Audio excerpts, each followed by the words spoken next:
استغفر الله ربي من كل ذنب وأتوب إليه لا حول ولا قوة إلا بالله العلي العظيم. اللهم صل على محمد وعلى آل محمد كما صليت على إبراهيم وعلى آل إبراهيم إنك حميد مجيد. اللهم بارك على محمد وعلى آل محمد كما باركت على إبراهيم وعلى آل إبراهيم إنك حميد مجيد. أعوذ بالله من الشيطان الرجيم. بسم الله الرحمن الرحيم. رب زدني علما. رب زدني علما. رب زدني علما. رب يسر ولا تعسر وتمم علينا بالخير. رب اشرح لي صدري ويسر لي أمري واحلل عقدة من لساني يفقه قولي. আচ্ছা, আমরা গত ক্লাসে ওয়াকফ পড়ছিলাম। ওয়াকফ মানে বুধবারের ক্লাসে ওয়াকফ পড়া দিছিলাম। লেকচার শিট নাম্বার হচ্ছে লেকচার শিট নাম্বার হচ্ছে 18। ওয়াকফের দুইটা পার্ট বলছিলাম, যে ওয়াকফের দুইটা পার্ট মানে একটা হচ্ছে থামবো, যে শেষের অক্ষরটা কি করব, এটা আরবিতে বিশেষায়িত।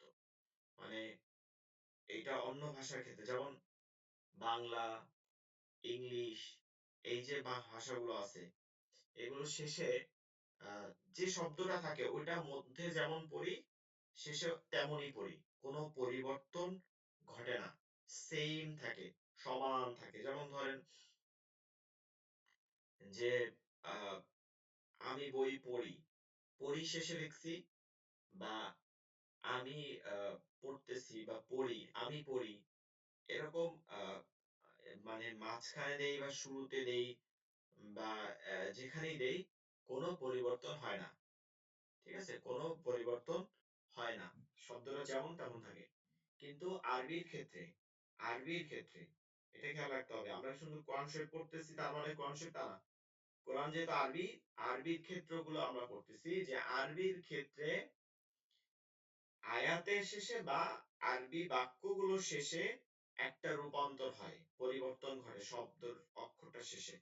এটা 4টা নিয়ম পড়ছিলাম, মনে আছে কিনা? ওয়াকফের 4টা নিয়ম। 1 নম্বর হচ্ছে যে গোলতা থাকলে গোলহায় জজম দিয়ে পড়তে হয়। 2 নম্বর গোলতা ব্যতীত অন্য কোনো হরফে 2 জবর থাকলে 1 জবরকে এক আলিফ টেনে পড়তে হয়। 3 নম্বর হচ্ছে আহ শেষের হরফটা যদি খালি থাকে এবং তার পূর্বে 2 জবর না থাকে, খালি থাকে এবং তার পূর্বে 2 জবর না থাকে, যেহেতু 2 জবরের পরে একটা খালি আলিফ থাকে তাহলে এর জন্য 2 জবরটা বাদ দেওয়া হয়েছে। তো এটাও যদি থাকে তাহলে এক আলিফ টেনে পড়তে হয়, যে কোনো হরকতই থাকুক না কেন এক আলিফ টেনে পড়তে হয়। এই 3টা অবস্থা, এই 3টা অবস্থার পরিবর্তন, এই 3টা হালের পরিবর্তন যদি হয়, মানে এই 3টা অবস্থা নাই এরকম যদি অবস্থা দেখা যায়, তাহলে চতুর্থ অবস্থায় গিয়ে জজম দিয়ে পড়তে হবে। সব হরফের শেষে, সব আয়াতের শব্দের শেষে জজম বসে যাবে।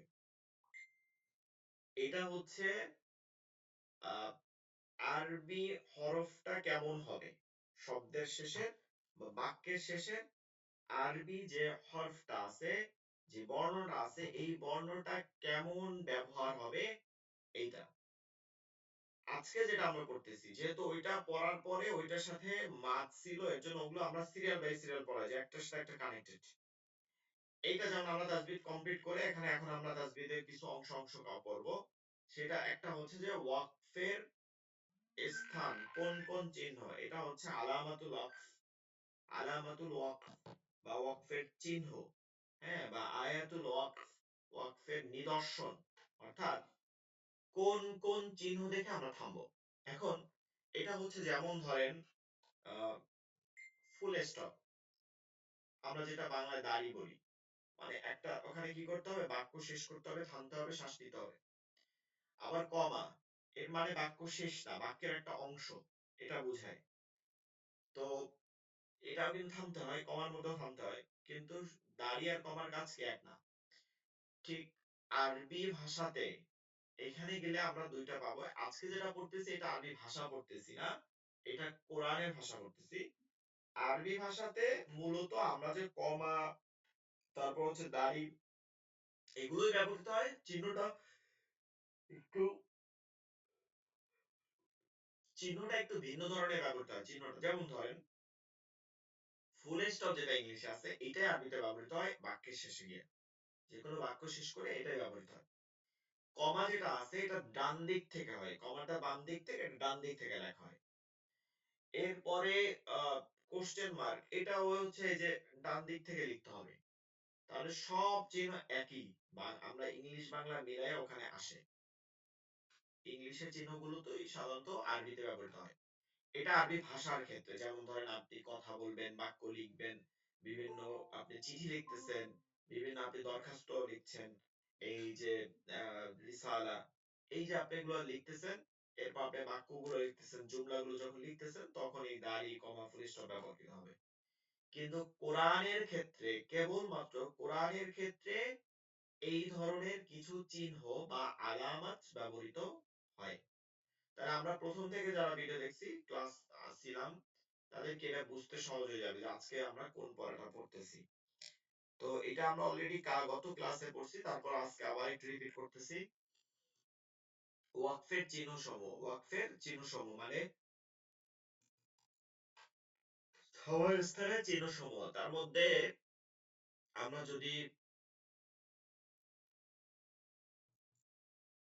যদি এখানে দেখি, ঠিক আছে, প্রথমটা আমরা দেখি, একটা হচ্ছে গোল চিহ্ন। আপনার আয়াতের শেষে একটা গোল চিহ্ন দেখবেন, তার মাঝে নাম্বার লেখা থাকে। অনেকে আরবি বোঝে না দেখে আরবি নাম্বার বুঝতে পারেন না। আর অনেক কোরআন শরীফে তো বাংলাই লেখা থাকে, বাংলা লেখা। তো ওইখানে গিয়ে দেখবেন যে যে নাম্বার গুলো দেয়া থাকে, এই ধরনের ওয়াকফে মানে গোল ওয়াকফ গুলো, এগুলোকে ওয়াকফে তাম বলে। তাম, ওয়াকফে তাম। তাম মানে হচ্ছে আমের প্রতিশব্দ, আম।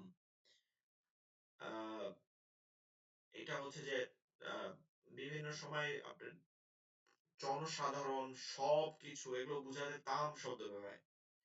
এই তামামিস সালাহ মানে সকলের নামাজের মাঝখানে, এটা বোঝায় যে হাদিসের মধ্যে আছে তামামিস সালাহ মানে প্রত্যেকের নামাজের কাতারগুলো সোজা করে নেন।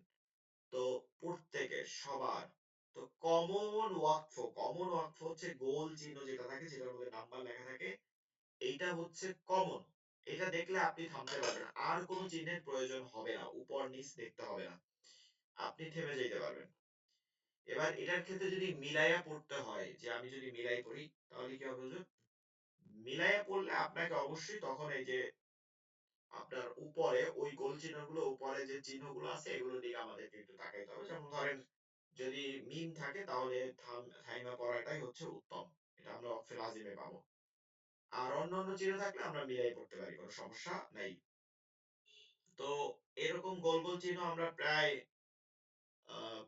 ৬,৬৬৬ পাবো এটা বলা যাবে না, ৬,২৫০ বা ৩৬টা এরকম পাওয়া যাবে। কারণ ওই দিন বলছিলাম যে আয়াতের সংখ্যার একটা বিষয় আছে। আয়াতের সংখ্যা নিয়ে ৪টা মতভেদ পাওয়া যায়, ৪টা আহ, মানে কথা পাওয়া যায়, কল পাওয়া যায়। তার মধ্যে একটা হচ্ছে যে সব থেকে প্রসিদ্ধ মা আয়েশা সিদ্দিকা রাদিয়াল্লাহু আনহার যে ৬,৬৬৬টা, তার গণনা মতে দেখবেন সূরা ফাতিহা করলে এই গোল চিহ্ন ছাড়াও একটা আয়াত আছে, যেটা সিরাতাল লাযিনা আনআমতা আলাইহিম, এখানে গিয়ে একটা ওয়াকফ আছে, যেটা আপনার আয়াতের ওই যে আমরা গোল গোল দেখি, এটার বাদই এটা।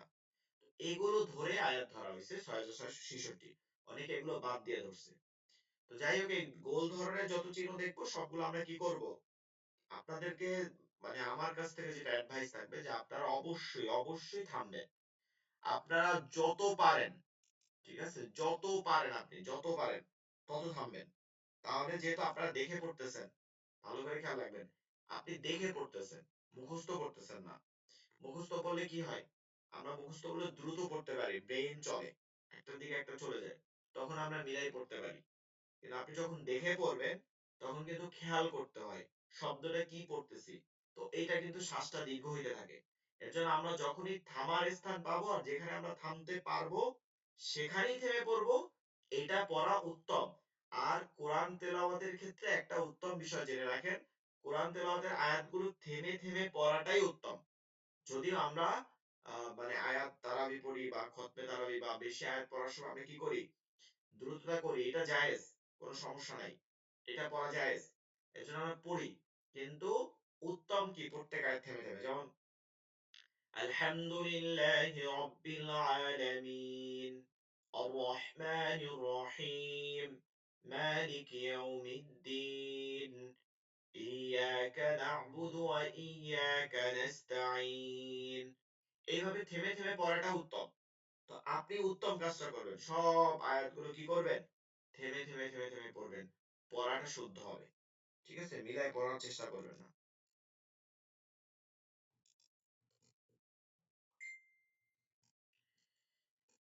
আচ্ছা, এক নম্বর আমরা যদি এদিকে ওই ওই গোল বাদে ওয়াকফে তাম বাদে আমরা যদি একটা পড়ি ওয়াকফে লাজিম, ওয়াকফে লাজিম লাজিম লাজিম লাজিম, মানে ওয়াজিব, ওয়াজিবের প্রতিশব্দ লাজিম, ওয়াজিব, ওয়াজিবের পরিবর্তে মানে করতেই হবে।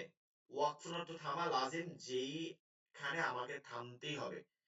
এইখানে আমরা থামলে মানে থামতেই হবে, মিলাইয়া কোনোভাবে পড়তে পারবেন না, অতিক্রম করতে পারবেন না। হ্যাঁ, মিলাই কখনো অতিক্রম করতে পারবেন না, মিলাইতে পারবেন না। কেন? ওয়াকফে লাজিম দুইটা অর্থ আলাদা আলাদা প্রকাশ করে। ঠিক আছে, এটা আলাদা বিষয়, এটা আলাদা বিষয়। যখন আপনাকে এটাকে মিক্সড করবেন তখন দুইটা অর্থ মিলে যাবে, মিলে গিয়ে নতুন অর্থ তৈরি করতে পারে। সব সময় করবে এমন না, বেশিরভাগ সময় করতে পারে। এর জন্য ওয়াকফে লাজিমকে বেশিরভাগ খেয়াল করতে হবে যে কোনোভাবেই যেন ওয়াকফে লাজিমে না মিলে যায়। ওয়াকফে লাজিম কখনো মিলানো যাবে না। তো ওয়াকফে লাজিমের চিহ্ন হচ্ছে মিম। ঠিক আছে, ওয়াকফে লাজিমের চিহ্ন হচ্ছে মিম। মিম দ্বারা এটা আমাদের চিনতে হবে যে আয়াতের মাঝে এই গোল চিহ্ন এর উপরে থাকবে, আয়াতের মাঝেও থাকবে, এভাবে মিম চিহ্ন দেয়া থাকবে। যেখানে থাকবে সেখানে আমরা কি করব, থামবো এবং পুনরাবৃত্তি করব না, অর্থাৎ আবার ওইখান থেকে মিলায় পড়ারও চেষ্টা করব না। এই আয়াতটা পরিপূর্ণ কি করে দিছে, শেষ করে দিছে, আমাদের খেয়াল করতে হবে। ওয়াকফে মুতলাক, ঠিক আছে, মুতলাক, তরিয়া মুতলাক, মুতলাক শব্দটা ওয়াকফে মুতলাক। ওয়াকফে মুতলাকের চিহ্ন হচ্ছে ত। ওয়াকফে মুতলাকের চিহ্ন কি, ত। এটার কথা একদম শেষ, এখানে থামা উত্তম, এখানে থামা কি উত্তম, এখানে থামা উত্তম, তবে মিলিয়ে পড়া যাবে, মিলিয়ে পড়া যাবে। থামা উত্তম কিন্তু মিলিয়ে পড়া যাবে, মিলিয়ে পড়া যাবে, কিন্তু থামার পরে আবার পুনরাবৃত্তি না করাই ভালো। ঠিক আছে, পুনরাবৃত্তি আমরা না করার চেষ্টা করবো, আবার ওটা ধরাবো না। তো থামা ভালো, থামাটাই উত্তম, তবে মিলায় পড়া জায়েজ আছে, মিমের মতন না, কঠিন করা হয় নাই। তবে মানে ওইখানে পুনরাবৃত্তি না করাটাই বেটার, যেহেতু একবার থামার স্থান দিয়ে দিছে। তাহলে আমরা আবার বলতে পারি যে ছোট ছোট আয়াতগুলো থামবো, সব আয়াতগুলো থামবো, গোল গোল চিহ্নগুলো থামবো। 2 নম্বর মিম চিহ্ন যখনই দেখবো থামবো, ত চিহ্ন যখন দেখবো তখনও থামবো। আমরা এটা কাজ করবো, আমরা একটা জিনিস মাথায় ধরে রাখতে পারবেন না আপনারা। এটা কাজ করবো যে আমরা কি করব, ততেও থামবো, ততেও থামবো, যেহেতু থামা উত্তম, মানে থামাটা ভালো, এর জন্য ততেও থামবো। এরপর ওয়াকফে জাইজা, ওয়াকফে জাইজা, ওয়াকফে জাইজা, ওয়াকফে জাইজা, এখানে থামা না থামা উভয়টি কি জায়েজ। খেয়াল করবেন, থামা না থামা মানে থামতেও পারবেন, চাইলে মিলাইয়াও করতে পারবেন, দুটাই জায়েজ। কোনটাই আমাদের জন্য উত্তমের বলা হয় না, দুইটাই উত্তম। তো এর চিহ্ন হচ্ছে জিম, জিম এর চিহ্ন হচ্ছে জিম, এর চিহ্ন হচ্ছে জিম। এর উপর যদি আমরা থামি,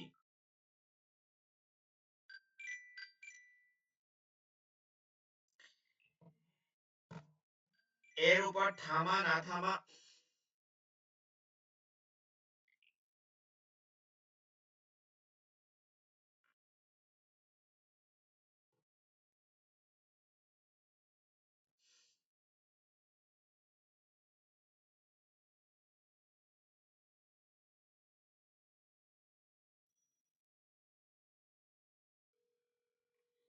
এক মিনিট।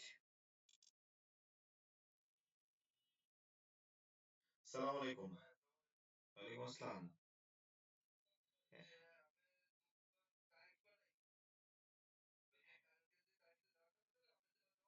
হ্যাঁ,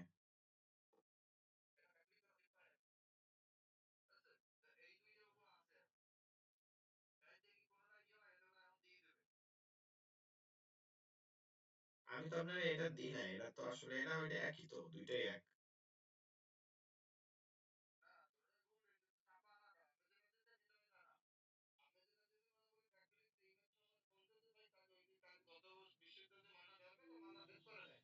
হুম।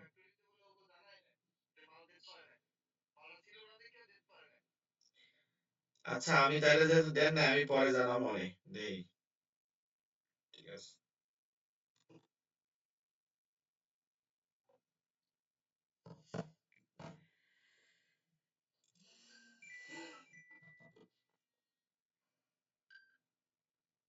মামুন ভাই, পরে জানাবো না বলছি। বুঝছেন?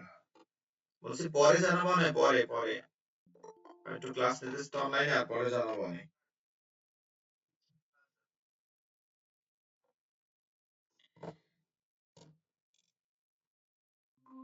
আচ্ছা, যেটা বলতেছিলাম যে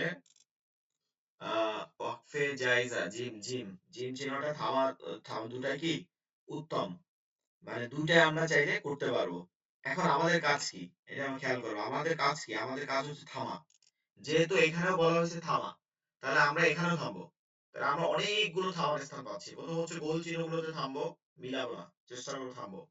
এরপর আয়াতের মাঝে মাঝে আপনারা এখন বলতে পারেন যে গোল চিহ্ন তো থামবোই, তাহলে আবার মাঝখানে থামবো কেন? একটা পেজও একটা আয়াত আছে।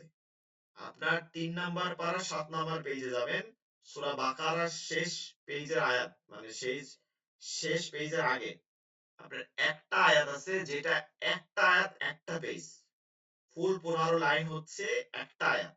আর আপনি যদি বলেন যে আয়াত বাই আয়াত ব্যাখ্যা, তাহলে এটা কারো সম্ভব না। তখন কি করা হয়? মাঝে মাঝে মিম থাকে, ত থাকে, জিম থাকে, জা থাকে, সিন থাকে, এই চিহ্নগুলো কিন্তু ধরে ধরে ধরে শ্বাস নিতে হয়, থামতে হয়, বারবার থামতে হয়। তাহলে আমরা ১ নম্বর কাজ করব, গোল চিহ্নগুলো থামবো। ২ নম্বর কাজ মিম চিহ্নকে থামবো। ৩ নম্বর কাজ ওয়াকফে মুতলাক ত এটা থামবো। ৪ নম্বর কাজ হচ্ছে জিম যেটা আছে ওয়াকফে জাইজা, এটাও থামবো। ঠিক আছে, ওয়াকফে জাইজা এটাও আমরা থামবো।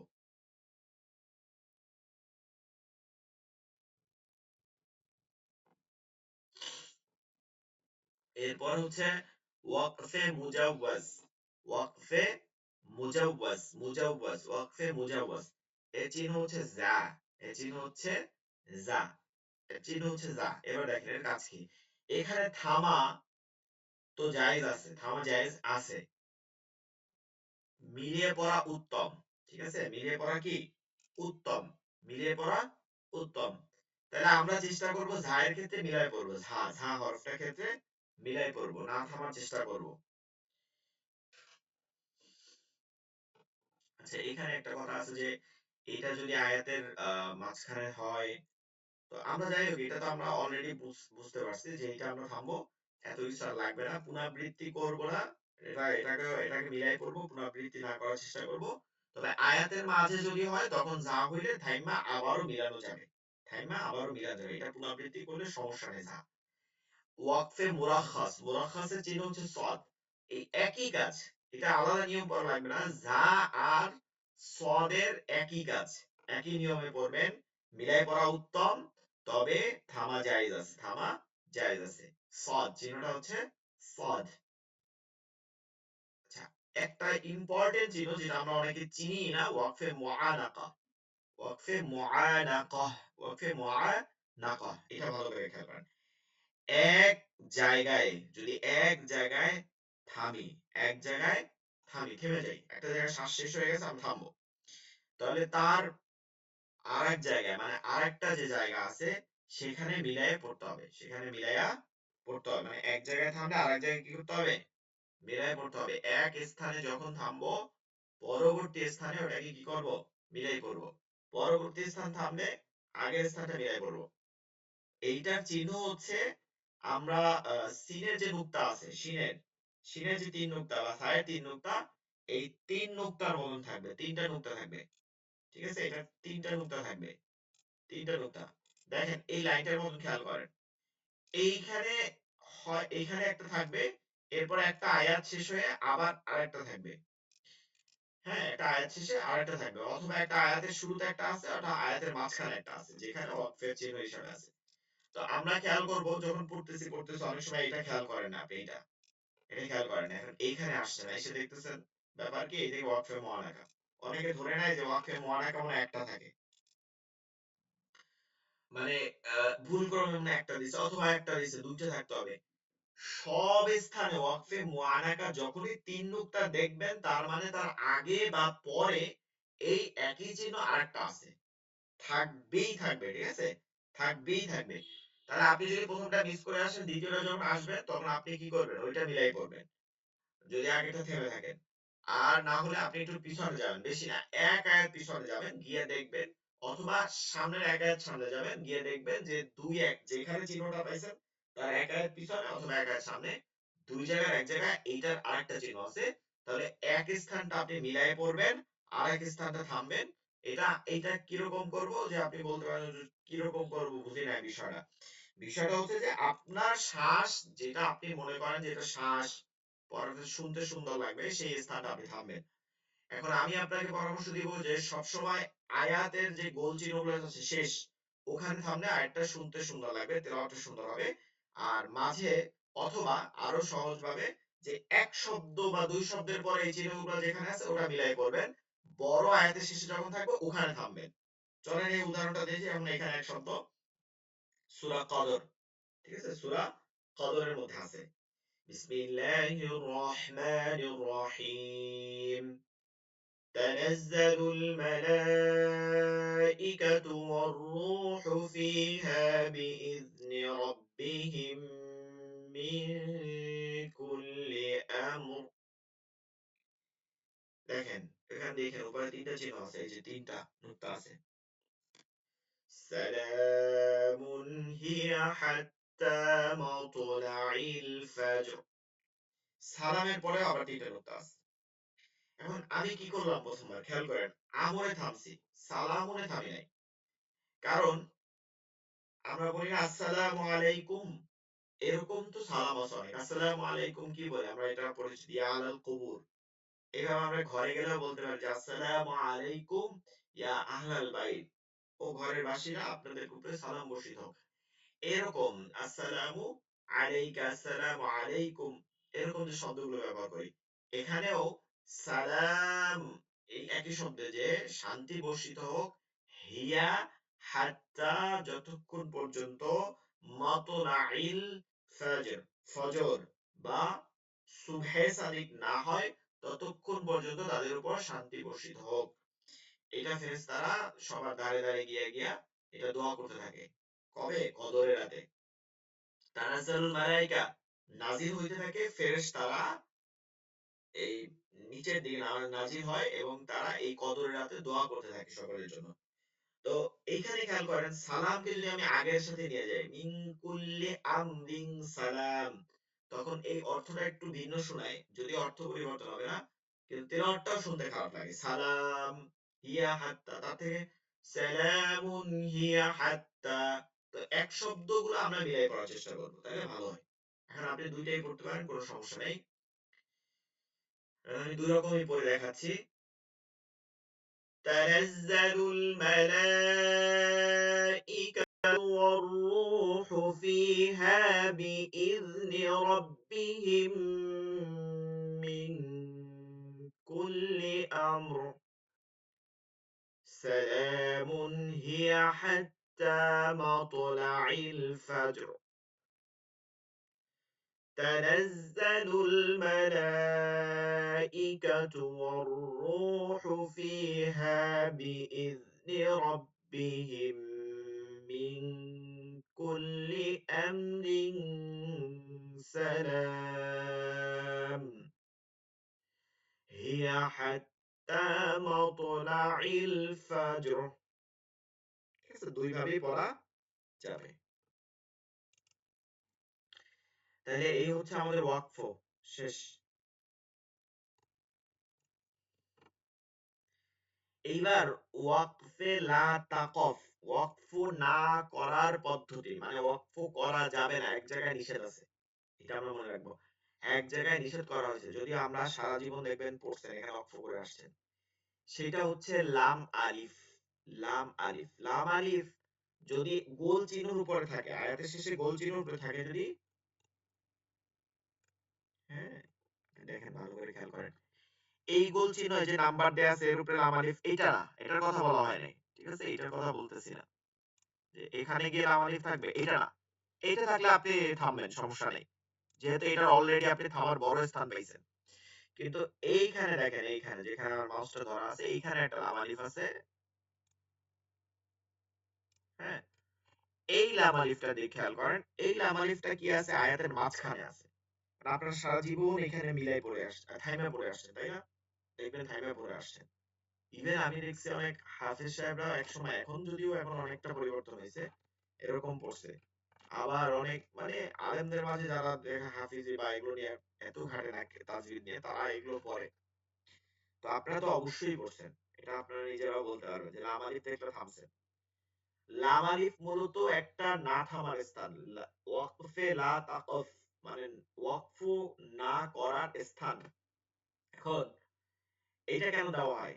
ধরেন আমরা ই দেয়া থাকে না, রেড চিহ্ন দেয়া থাকে, যে এইখান থেকে যদি আপনি গাড়ি চালান তাহলে সাবধানে চালাতে হবে, এখানে আপনি করতে পারবেন না, তাহলে আপনার কি হবে, অ্যাক্সিডেন্ট হয়ে যাবে। এখানে স্পিড ব্রেকার কেন দেয়? কারণ হচ্ছে ওইটা হচ্ছে যে ওইখানে না হলে অ্যাক্সিডেন্ট করবে। ঠিক লাম আলিফটা দেওয়া হয় হচ্ছে যে ওই স্থানটা, আমরা যেহেতু অর্থ জানি না, কেন লাম আলিফ দেওয়া, অনেক সময় বলবে যে হুজুর, না দিলেও তো ওইটা, আমরা তো থামবো না এখানে, যেহেতু নাই কোনো চিহ্ন, না মিলাই পড়ে যাব। এখন দেখেন এইটা অনেক বড় আয়াত, ঠিক আছে, এটা অনেক বড় আয়াত। এখন আমরা চাইলে এটা মিলাই পড়তে পারবো, কিন্তু সবার জন্য কি শ্বাস এক হবে? সবার জন্য শ্বাস কিন্তু এক হবে না, সবার জন্য শ্বাস এক হবে না। এখন কেউ চাইলে তো এখানে এসে থামতে পারে, থাইমা আবারও মিলাইতে পারে, হ্যাঁ, থাইমা আবারও মিলাইতে পারে। সে তো বুঝবে যে আমার তো সমস্যা নাই, আমি থাইমা মিলাইতে পারি যে কোনো স্থানে, তাহলে এখানে এসে থাইমা মিলাই। কিন্তু যখনই ওইখানে এসে থাইমা মিলাবে, তখনই সে কি করবে, এক্সিডেন্ট করবে, অর্থটা পরিবর্তন হয়ে যাবে, পৃথক হয়ে যাবে, প্রশ্নবোধক চিহ্ন চলে আসবে, যে আপনাকে আহ আপনি কি বলতেছেন, ঠিক আছে, আমি অর্থটা বলি তাহলে বুঝতে পারবেন, তেলাওয়াতটা করতে পড়তে পড়তে বুঝি।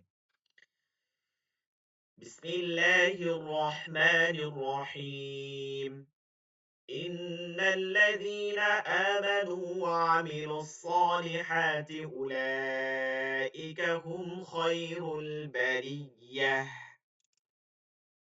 ঠিক আছে।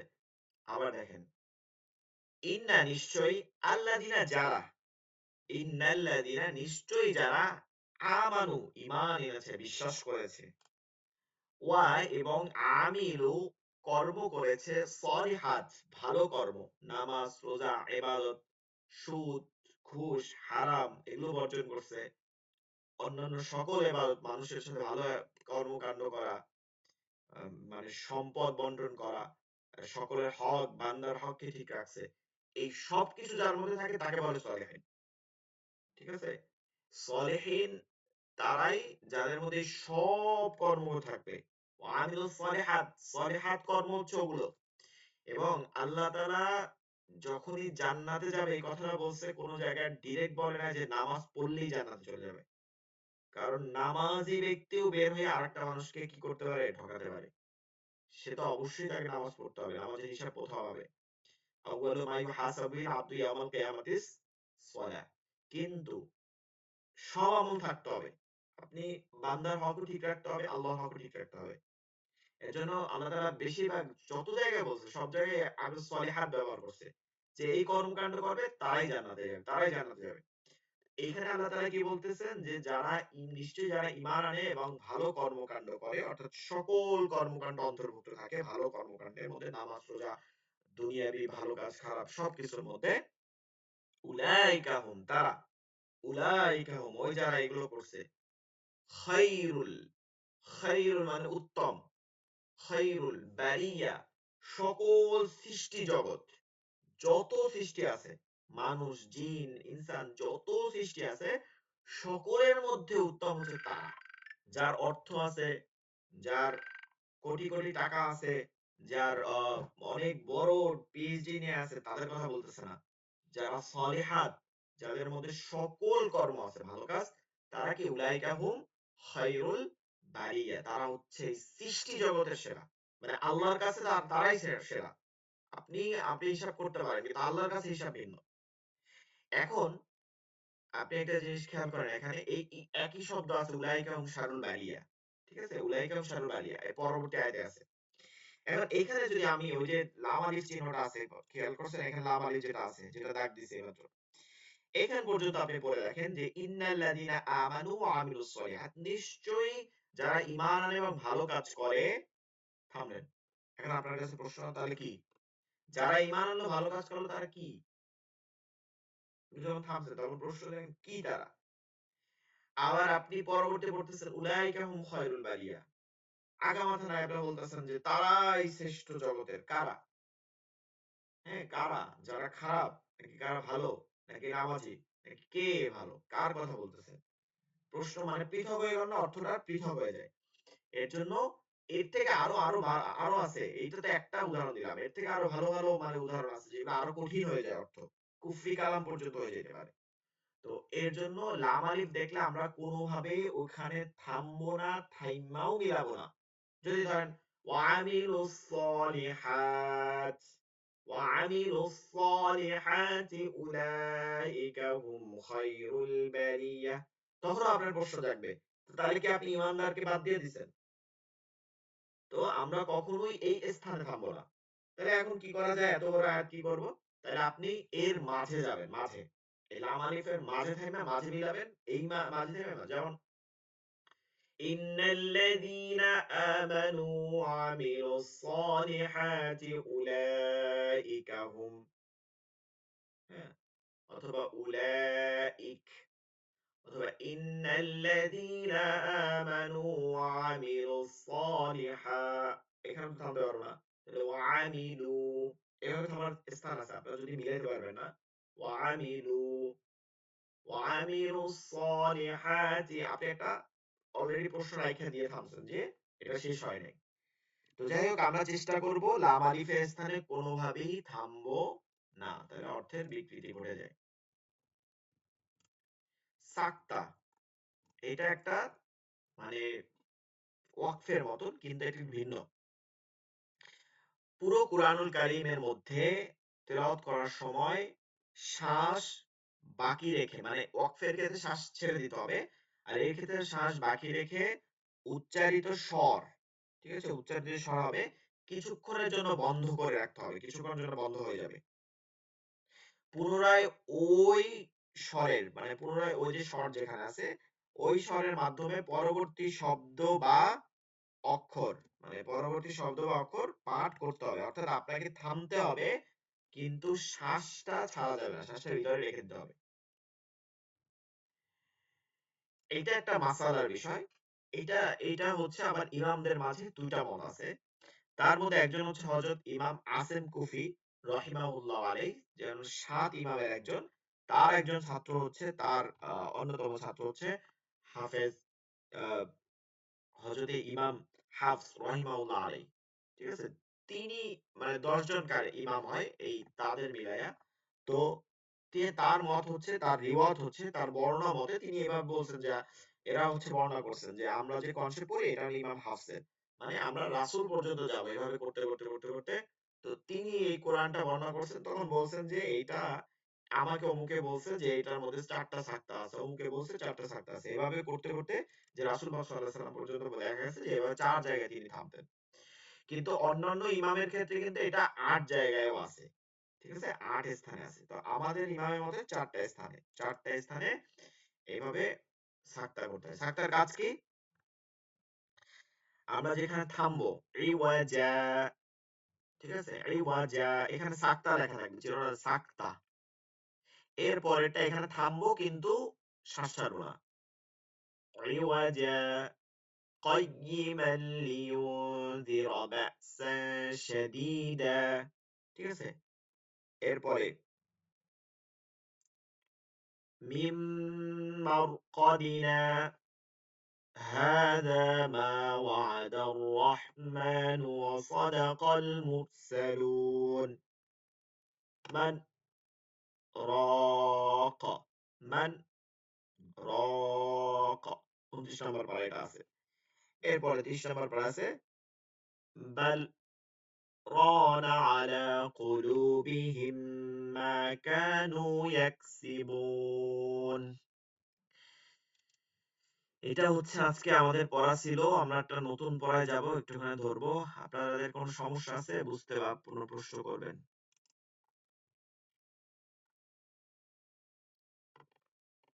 আছে কারো কোনো সমস্যা আছে? তাদের কিন্তু সাউন্ড শোনা যাচ্ছে না আজকে, একবারও কেউ কোনো প্রশ্ন ভাই করে নাই। আচ্ছা, আমরা আলিফে জাইদা বা আলিফে আনা এর বিবরণটা পড়ব।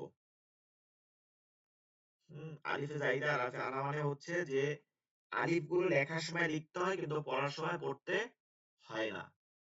সেই আলিফগুলো আমরা অলরেডি একরকম মৌখিকভাবে পড়ছিলাম। এখন আমরা একটু ডিটেইলসে পড়বো। মৌখিকভাবে আমি এমনি এমনি সময় বারবার বলছিলাম। যেসব আলিফ লেখার সময় লিখতে হয় কিন্তু পড়ার সময় পড়তে হয় না তাকে কি বলে? আলিফে জাইদা। এই কুরআনুল কারীমে সর্বমোট ২৪টি না এরও বেশি আছে। এগুলো আমরা দেখি।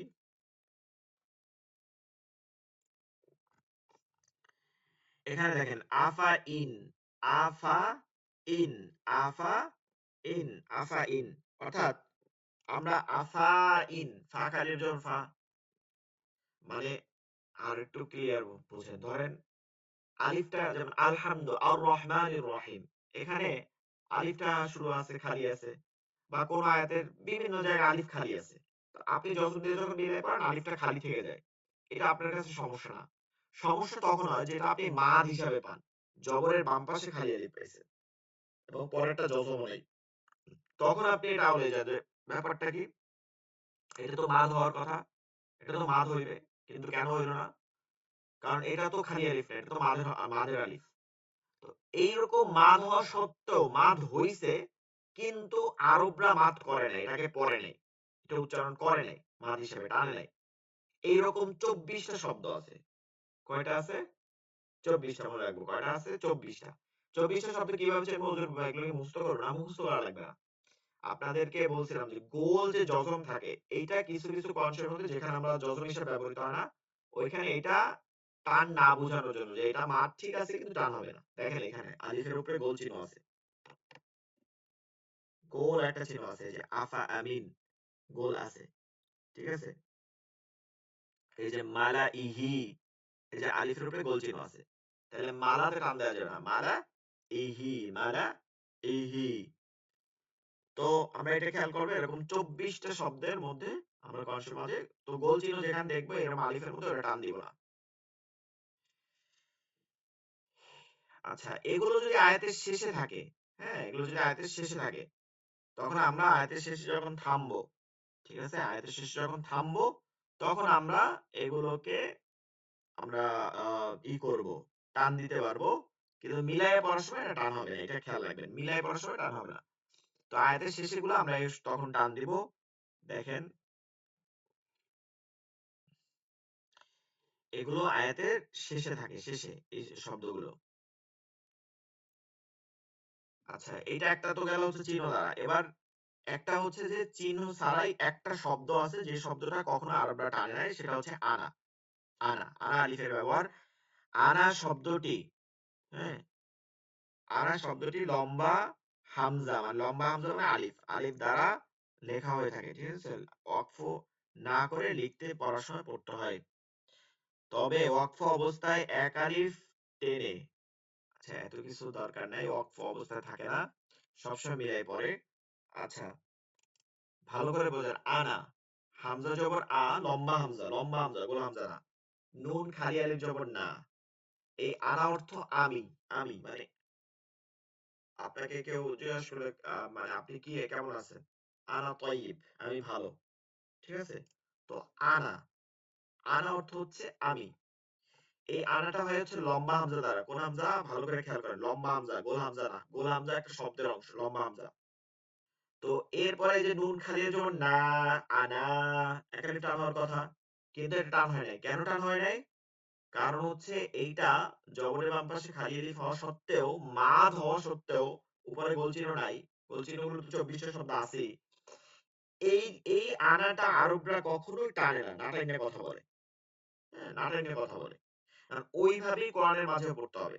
তাহলে এই আনা যেটা যেখানে যেখানে দেখবো সেখানে সেখানে আমরা টানবো না।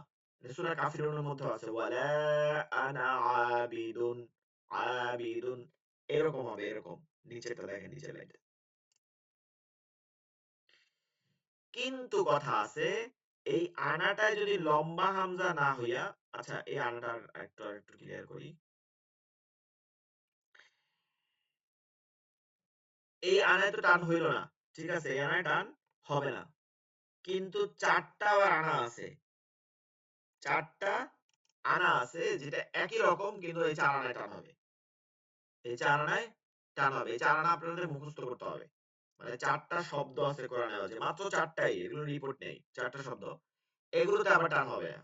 টান হবে কেন এটা বলতেছি, আগে মুখস্থ করে দেখেন। চার আনা, আনাবা, আনাবু, আনামিলা, আনাসিয়া, এই চার আনা ব্যতীত কোনো আনায় টান হয় না।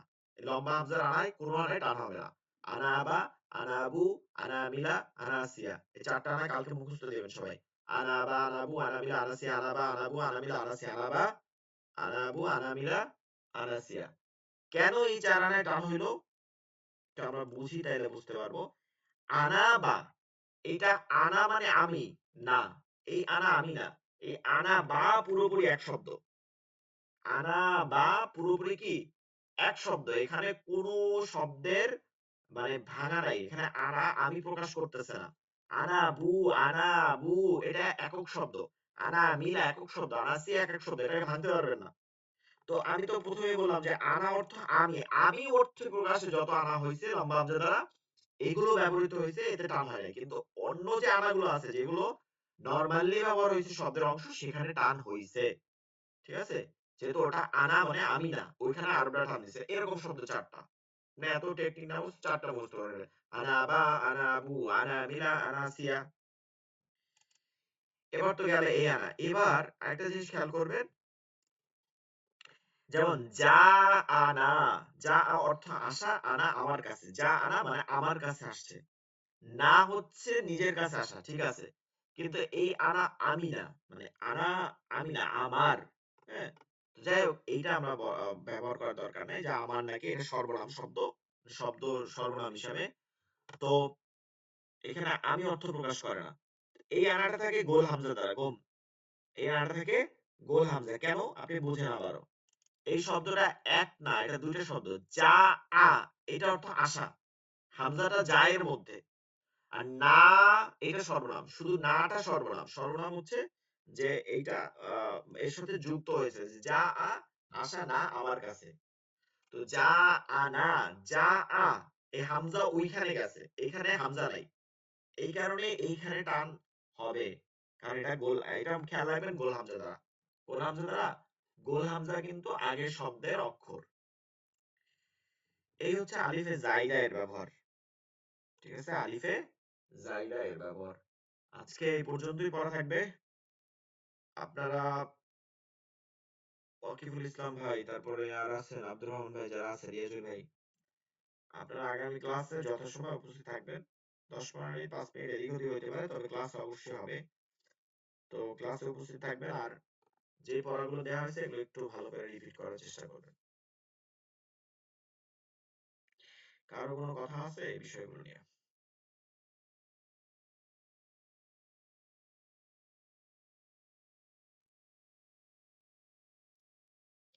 আচ্ছা, আজকে এই পর্যন্তই ক্লাস থাকবে, আমার বাইরে খাইতে যেতে হবে, তো অলরেডি হোটেল বন্ধ করে দিছে।